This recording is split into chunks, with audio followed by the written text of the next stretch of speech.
Okay, welcome to episode 33, or if you're actually in Ireland, 33 of the Sean McGuinness podcast. Today we're going to answer a few questions. It's going to be a bit more of a Q&A, some topics which have come up and which constantly always come up. But, again, if this could help one or two people, then this is definitely worth it, especially if those people pay me. I'm joking. Okay, I'll use social media to put out content. One of the downsides of it, well, not actually the downsides of it, I've heard coaches before. Dr. Pat Davison actually follows quote unquote stupid people or people that put up wrong information on purpose so he can get content for his own page and his own stuff, and he'll think of things to put out. And I can kind of see the same sense in doing that as well. One thing which I constantly see when it comes to nutrition, and there's pros and cons to this, I'm going to explain, is the pictures of food where you'll have two food pictures side by side and it will have the calories. And for example, it may have like avocado on toast, and then next to it might have a chocolate bar. And the avocado on toast may be more calories, and the chocolate bar may be less calories, and it may go, well, the healthy food has more calories than the unhealthy food, so just always take that into account. There's a few trains of thought on this. Firstly, it's good that people are aware of the calorie content of different foods, because that will enable them to fit foods they enjoy into the plan. That's obviously what we want. We want people on the whole to fit a small percentage of the foods they enjoy into the plan, because we know when they do that, they're going to be consistent over time for a long period of time. And a long period of time is what it takes to get really, really good results. And obviously then when they get those good results, they can keep it off because they're aware of the calorie content of those foods, and they can fit it in a bit more unconsciously. Brilliant.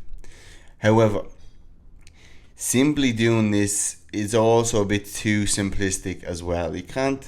There's a certain point where you can simplify topics. When you simplify it too simple, I don't know if that makes sense. Anyway, I just said it. It can also do you a disservice as well. Same way we always talk about you need to achieve a calorie deficit to lose weight. Well, if that's the only aspect that you keep saying, if someone asks you, how do I lose weight? Calorie deficit. Okay, well, how do I do that? That's just a bit simple, and there's a lot of nuances that go into a calorie deficit, in the amount you're taking in, the amount you're burning. A lot of the time you can't measure all the calories you're burning, etc., etc. So there's a lot going on. So if someone can't lose weight, they need to understand these things rather than saying just be in a calorie deficit, because that doesn't serve that person as well. So when you have two food pictures side by side, one of the things you need to take into account is the calorie content, okay? But there's a few other aspects you also need to be aware of. You need to be aware of, and I'm not talking about on social media, it could be foods that you know have the same calories, pick two the same, and ask yourself these questions or take into account these considerations. You need to think how full and satiated each food makes you feel.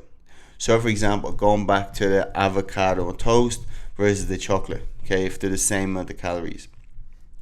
On the whole, I'm going to estimate that avocado on toast, because fat takes a little bit longer to break down in the body, especially if it's whole toast, whole grain toast, that's going to take a bit longer to break down than the chocolate.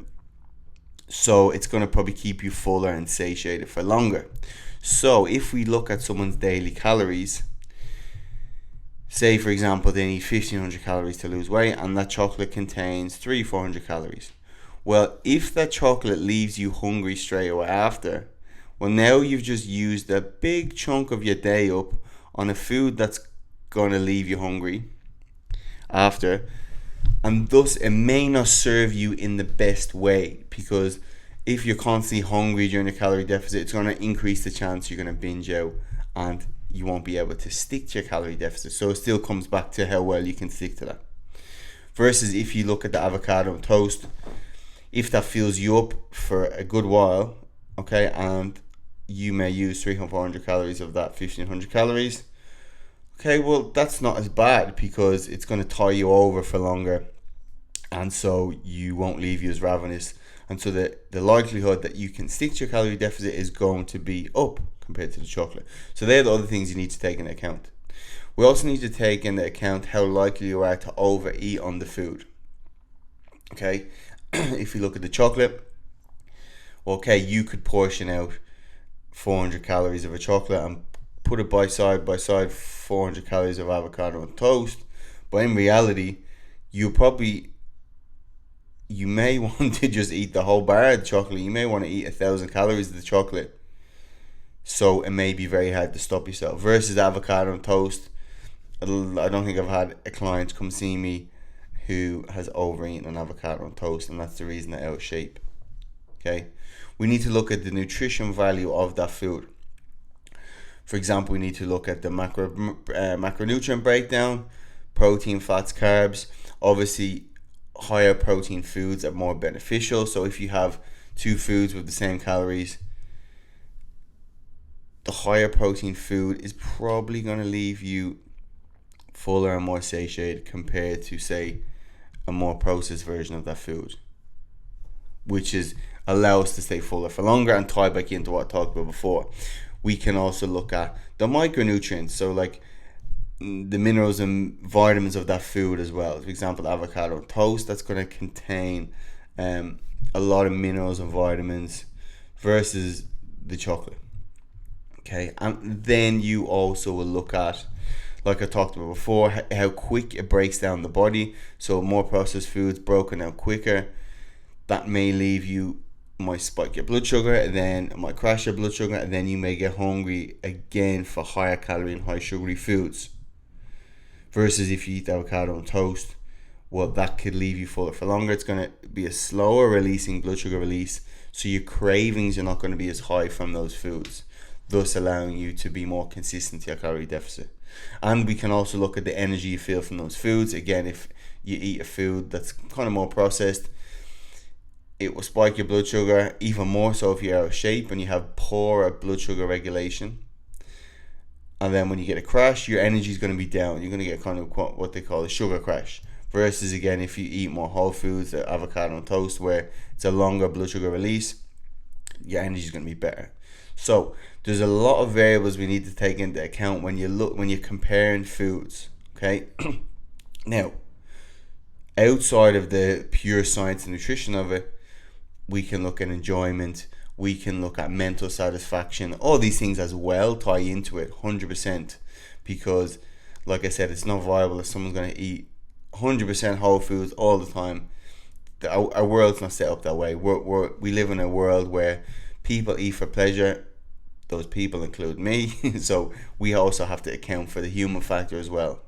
So I just thought it was interesting. I always see these, this food contains 400 calories and this healthy food contains 400 calories. Well, or sometimes it's, well, this processed food contains 300 calories and this healthy food contains 400 calories. And so I just think it's painting the wrong picture when you don't compare all the other factors that need to be compared. Remember, humans eat food. They don't necessarily eat calories. We eat food, and that food has a lot of effects on the body, like I've just mentioned. Okay, so yeah, next time you see this, or even if you're just starting to track foods in MyFitnessPal and you're getting a good awareness, take into account these things as well. Okay, what else? Now, here's another one I'll get. Whether it's some of my clients, whether it's people just messaging me on social media, which of course feel free to message me 100%. I'm not saying I'm gonna put you on show my podcast, but I just feel like a lot of people go through this, and they may be going well for a few weeks with the nutrition and training, and then they may hit a point where life happens, and they go, it's a bit busy at the moment for me, so I might have to start back in a few weeks, a few months. All right. Whether that's my online coaching, whether that's just that person's plan, doesn't really matter. Okay. That's the point. I'm a bit busy at the moment. And when you actually think about it a little bit further, when in the moment it makes sense. You're like, well, I don't have time to train, blah, blah, blah, blah, blah. But when you think about it, like your fat cells and your physiology, it doesn't really care about the whole context of time or if you're busy. It doesn't really care about your schedule, to be honest. you're you could go off track and you start eating unhealthy and stop training. Your physiology doesn't say, well, we'll let him off the hook here. He just has a hard time going on. No. Your body will adapt to whatever you're doing. So if you go off track and start eating bad, all shit food again and stop sleeping properly and stop training, you are going to experience negative effects from that, from your body. Okay? Your energy is going to go down. You're going to gain weight. You're going to feel unhappy again. You're going to feel confident again. All the negative effects that probably made you start your plan are going to start to creep back in. So your body doesn't care about the context of time or care about how busy you are, really. It's going to adapt to whatever you're doing. So it just doesn't make sense that even if someone is trying their best and they may be hitting, say, 70-80% of the plan.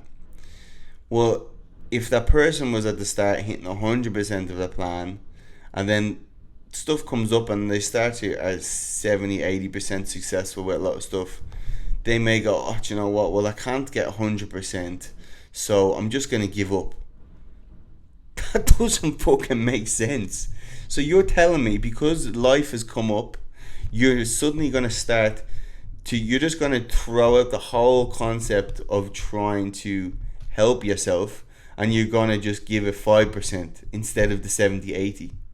Well, imagine you did the 70-80% for a long period of time, and when you could do it, when life got a bit easier, you could step it up 10%, 90, 100. Well, suddenly you've done a few months at 70-80%, you're going to get phenomenal results. You can't just stop doing all your habits. First of all, you've just wasted all that time up to that point to develop those habits. And a habit doesn't become automatic until you do it subconsciously. If you're still having to think about your habits and doing them, well, it's not subconscious. So you've just wasted all your time, money, and effort up to that point of doing it. When, let's say you do give up, okay, you throw in the towel. When you start back again and you're going to start to experience the same negative connotations that made you start in the first place, when you do start again, well, you're not going to be starting from where you left off. You're going to be starting 100 steps back from where you left off. So suddenly, when you do get back on board, you're only trying to actually catch up to the point where you even left off. So it might take you a few months to even get to the point where you originally stopped. So, and then by that point, you'll probably go for the same habit loop again where you feel like giving up. And then so on and so on. And if you look at it, all you're doing is going backwards. And all the effort you then put in when you get back on board is putting into chasing your tail. And you're actually getting nowhere, and you're getting worse and worse and worse every year. On a side note, this is kind of why when, and I'm all for people enjoying themselves, but this has been seen, studied. Dr. Stefan Guillenet talks a lot about, and he says people gain their weight around kind of 4 or 5 holiday periods during the year when they really, really go off track. There's times of the year where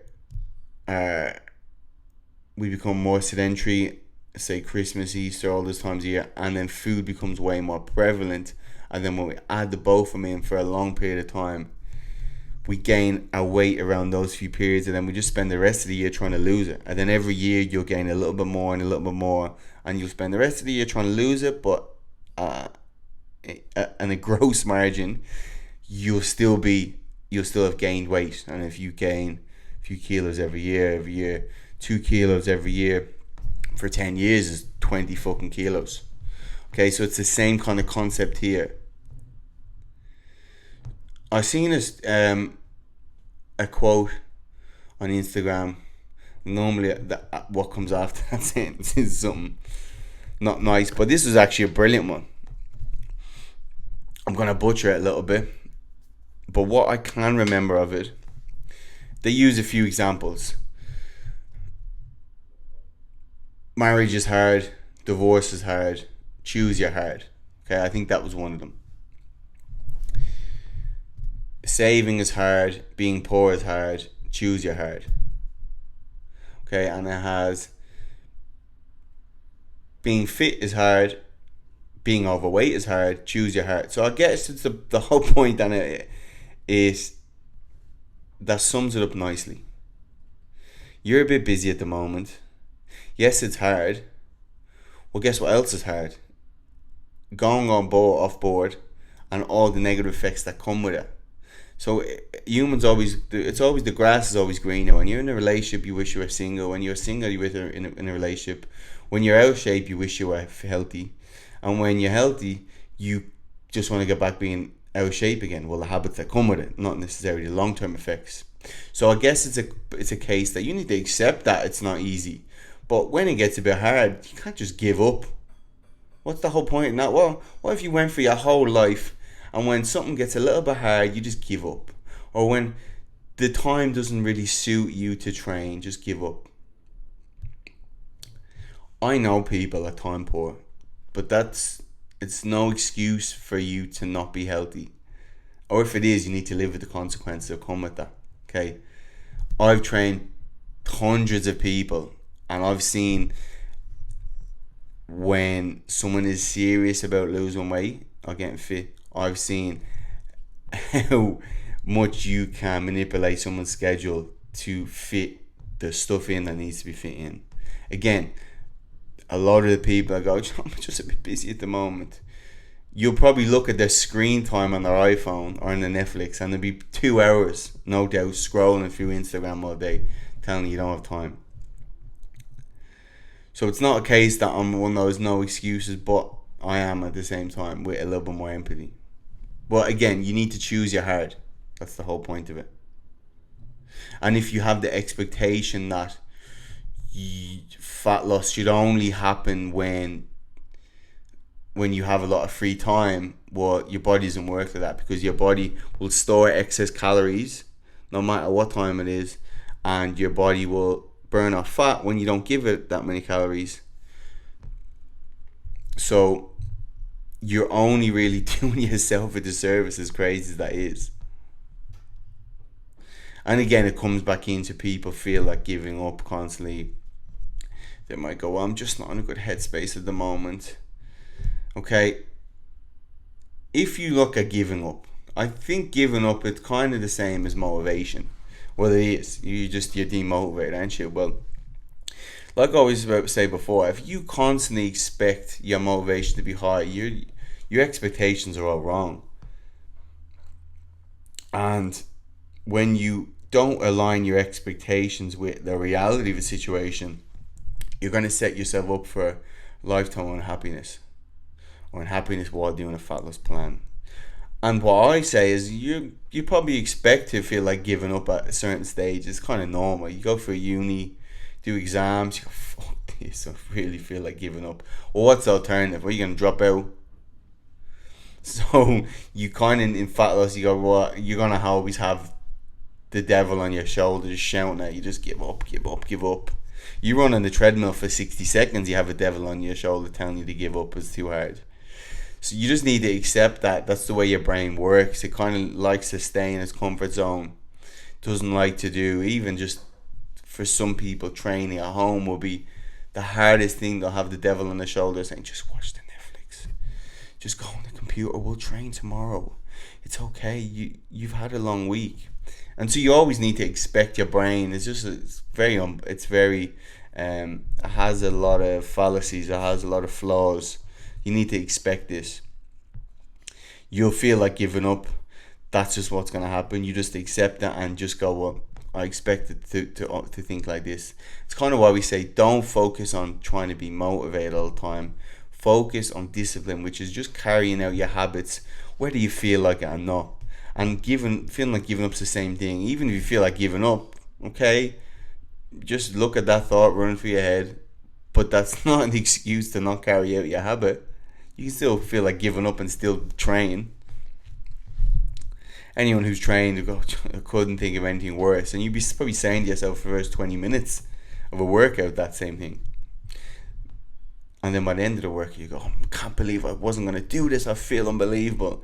That's just a cycle of life. And the more you do it, the more you expect it. I think it might be a case that when people either aren't expecting it or haven't gone through the cycle where they just don't feel like continuing, but you need to continue. But if you think of it not in terms of fat loss, just think of it in terms of your life in general.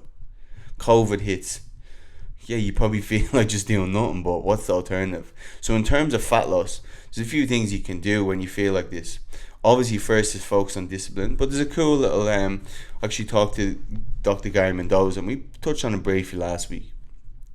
What you can do is you can think about the short and long-term pros and cons to giving up. Okay, so let's think of the short-term pros to giving up. Well, you don't have to focus on what you're eating. You don't have to go to the gym. You don't have to train. You don't have to maybe pay a personal trainer. You don't have to track your food. Sorry, I said that already. You don't have to think about what you're eating. You don't have to put much thought into it. You can be a bit lazy. You can watch your favorite show. We sit on the couch. Let's think of the cons. And it's probably a list of things that got you started in fat loss in the first place. I don't feel confident. My clothes don't fit. Or your clothes mightn't fit. Your energy might suffer. Your mental health might suffer. Your sleep might suffer. Okay. So on the whole, when you look at short term of giving up, the pros and cons are pretty equal. And actually, you might have more pros than cons, which is why you feel like giving up. However, what you need to do is you need to look let's look 5 years ahead at what happens if you give up. Let's look at the pros to giving up in 5 years. Do you know what I just heard there? I heard a tumbleweed. Because you and I will be hard pressed to find a pro to disregarding your health for 5 years. And trust me, if you give up in this moment, 1 year is going to roll into the next, going to roll into the next, roll into the next. Life goes by quick, and you'll be there before you know it. Let's look at the cons to giving up in 5 years. You're going to be your confidence is going to suffer even more. You're not going to fit your clothes even more. If you're of that 30 to 50 range, well, you're in prime age for a lot of cardiovascular and cancers. And obviously, when you're overweight, you are increasing that chance even more. If you have kids, you're not putting yourself in a proper position to be a good parent. Well, if your kids have kids, are you even going to be fucking around to be with those grandkids? Your mental health's going to suffer even more. Your energy's going to suffer even more. Your sleep's going to suffer even more. Your quality of life is going to suffer even more than when you started, because now you just times it by 5 years. So this is something people don't think about. They don't think of what's the long-term consequences to the thought that you're thinking at the moment. Let's reframe it, because it's not all sunshine and rainbows. It's not all sitting on the couch watching Netflix, because you have to live with the consequences of that in a few years. And I don't think your future self will be thanking you that much. And if we compare the long-term pros and cons, well, the cons absolutely, completely wipe out the pros. So when you're having these little mental thoughts, feel free to reframe it, put it in a different light, put it in a different context, because you're probably thinking of it in a positive light, which is why you're buying into that idea. Well, how about you flip on its head and think of it for what it is. If you had to argue in court on both sides of the pros and cons, do your best. That's what you want to think of it. And people will probably feel like giving up for, obviously, like we talked about, when you're really busy, when life happens, but maybe when they slip up as well. Okay, because it's a natural reaction. If you're passionate about achieving a goal and you quote unquote slip up, you're gonna feel guilty and shameful. And you go, well, what's the point of doing this? Because I just feel like shit. Again, like we talked about last week, what you need to do when you quote unquote slip up is firstly expect to slip up a lot along the way. Sometimes it's 2 steps forward, 1 step back. Sometimes it's 1 step back, 2 steps to the side, fall forward. Whatever it is, it's not always ideal. But you need to reframe that also in a way that when you slip up, think of the positive of slipping up. Sean, there's no positive of slipping up. Well, actually there is, because say for example you go and binge on Friday night and you go, fucking ruined, I fucked my plan. No, now you've just, if you positively put that in a positive light, all you've done is learned, okay, well sometimes on Friday nights I'm more prone to binging out. Why is that? Or maybe it's because I'm stressed from a week of work. Okay, well maybe I need to focus on decreasing the stress, or whatever it is. So all you're doing every time you slip up is you're developing another coping mechanism upon coping mechanism that will help keep that weight off long term, because you just developed a big artillery of tools that will help you to foresee the future and increase your likelihood of success. Because if you binge out on the Friday and you learn why you binge out, well now you've just preempted that, so you're less likely to do it in the future, so you're less likely to slip up.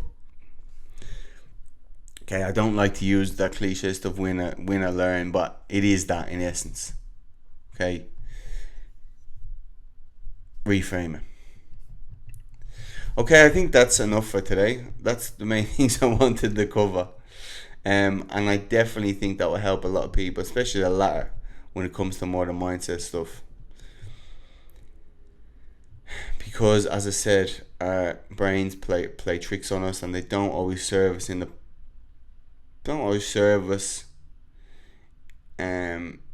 the long term. They may serve us in the short term as being more comfortable and stay in the comfort zone, but humans live longer these days, so it kind of stuffs you up in a few years. So coming back to that quote, losing weight or getting fit, whatever you want to put in there, losing weight's hard. Being overweight is hard. Choose your hard. Okay. Boom. That is all for today. Short one. We have a great few guests lined up. We have David Dunn on Saturday, I think we'll call him. We're going to talk about how to use technology to further your health and fat loss. We have Dr. Fanuna McHale coming up. We have some awesome guests that I need to just confirm times and dates for, but I'm ecstatic for. I think we hit number 5 in the Irish fitness charts last week, which is pretty cool. So now if all the other countries just cop on and just realise that this has the best info, we will be fine.